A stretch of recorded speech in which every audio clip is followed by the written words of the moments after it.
Hola a todos, seguimos con nuestras clases de optimización, particularmente con el repaso de las herramientas de cálculo que vamos a utilizar en nuestro curso. Entonces, continuamos viendo los contenidos de dominio y recorrido, pero ahora aplicados a funciones de dos variables, ¿cierto? Recordemos que nuestras funciones de dos variables lo que hacen es tomar un vector de elementos y lo transforman en un solo elemento. ¿A qué nos referimos con vector de elementos?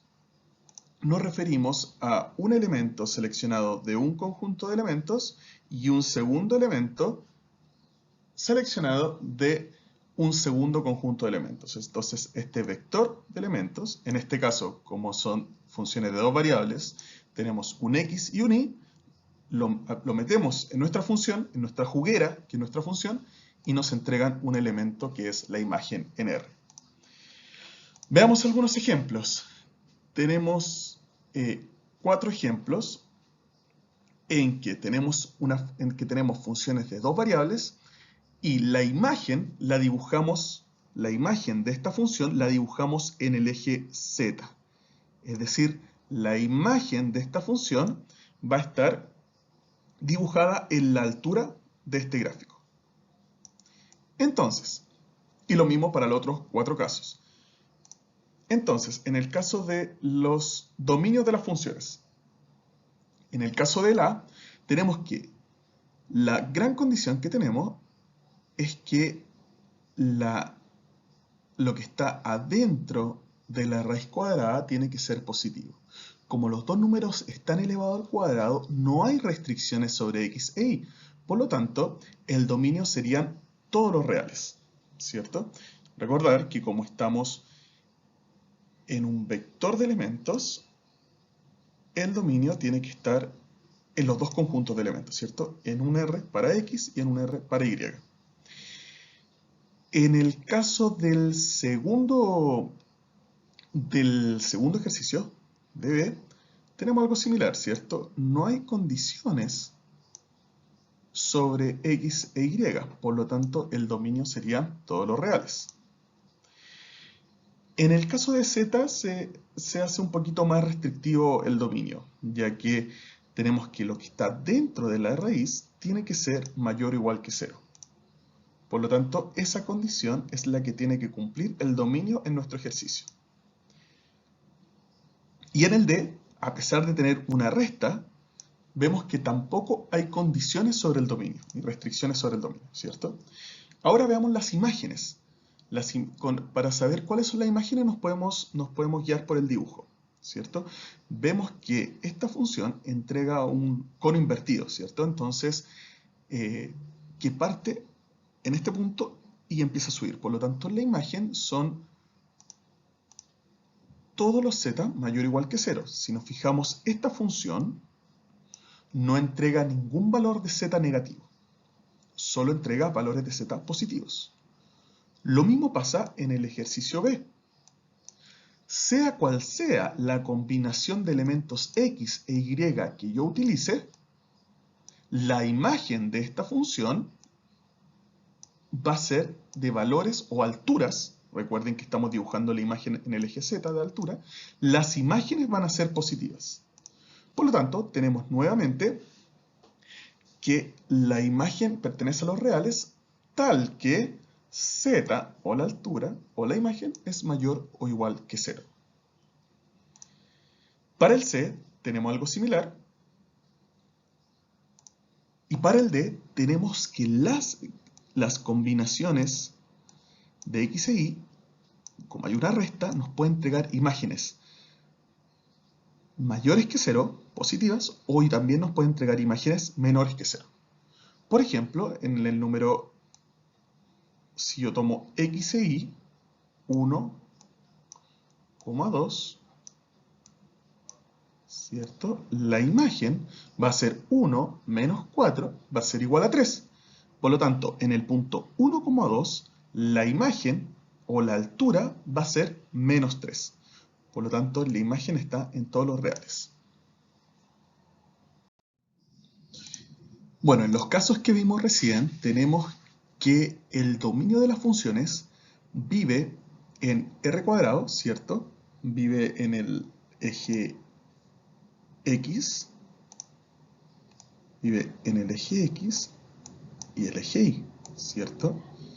Tiene un r para X y un r para Y, ¿cierto? Por eso decimos que vive en r cuadrado.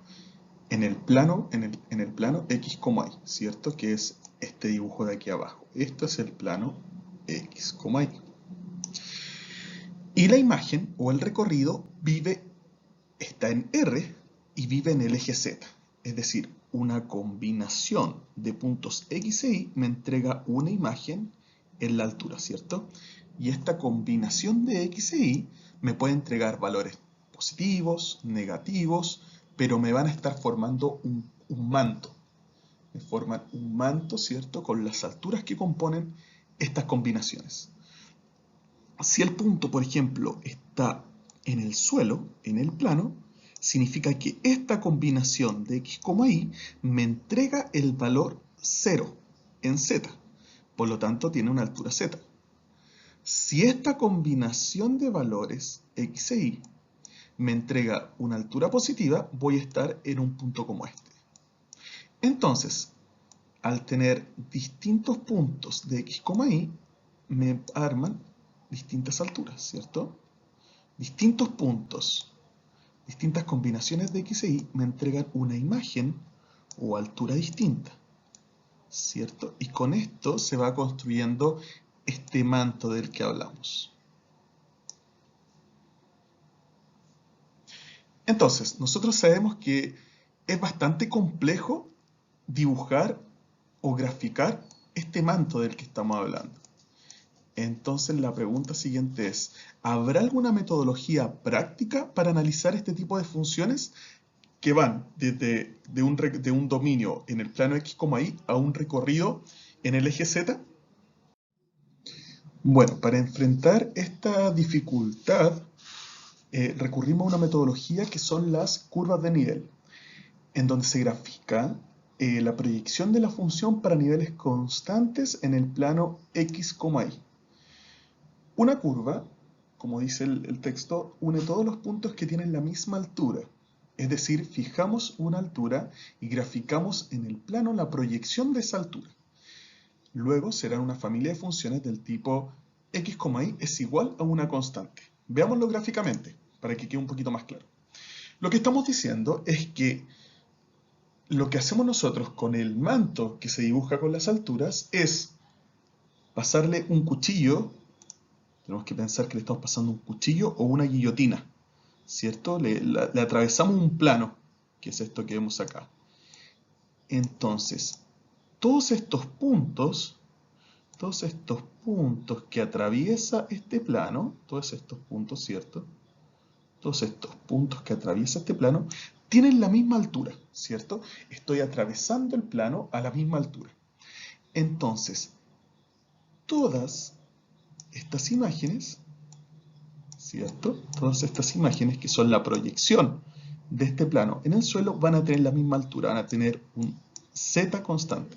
Es decir, estoy dibujando en el plano X, Y puntos o combinatorias de X, Y que tienen la misma altura. Veámoslo con otro ejemplo.